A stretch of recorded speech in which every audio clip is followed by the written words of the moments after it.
Okay, so here is our brooder setup. So this is where the chicks will live while they're tiny little chicks and while they can fit in here. It's about a 2 by 3.5 foot Rubbermaid container. And basically Justin just cut a hole in the top and we got this hardware cloth. It's pretty easy to work with and we just use good old electrical tape here or duct tape to kind of tape it around just to keep it on.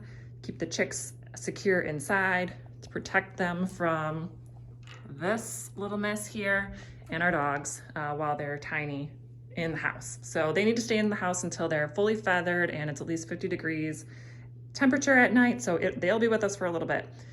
Once they grow out of this, we did get a pack and play with a zip top, more like a playpen, and it's gonna probably go in our basement. So let me open this up to show you with our little friend Meow here.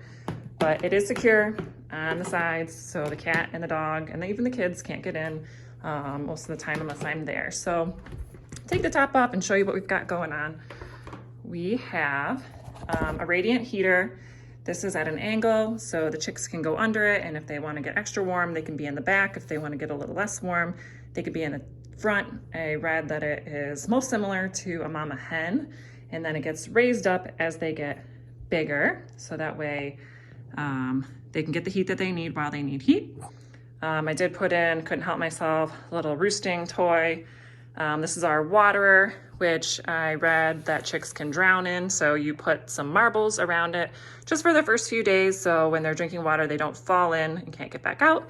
And then it also can be hung, so that way they don't kick bedding into it eventually. It does have legs that pop out underneath too to raise it up. This is the feeder that their feed will go into. I've also heard to put this on boards as they get bigger just to keep the bedding out. Right now we're gonna use paper towel in the bottom because I read that they could potentially ingest their bedding and that is not good. So paper towel for at least a week, maybe even 2 weeks, and we can just clean that out easily, basically throw it away and get new stuff. So when they come home, I plan on putting this electrolyte in their water, showing them how to drink, which I'll do a video of that. Here's the food we got. It's just to start and grow chick food. I did go with the medicated crumbles. You can get medicated or non-medicated. The medicated prevents that bug right there. And I've heard it's probably best to leave them on it for quite a while until they move up to the next food. Also got some of this hemp bedding. So this is more expensive than traditional large pine shavings that you can also use, but it has no dust or very little dust. And with them being in my house, I did not want dust. So I'm paying extra for the no dust, at least for a little bit. So all I have to do when we get them home is I'll probably actually plug in the radiant heater before we leave to go pick them up so it's all nice and toasty for when they get back.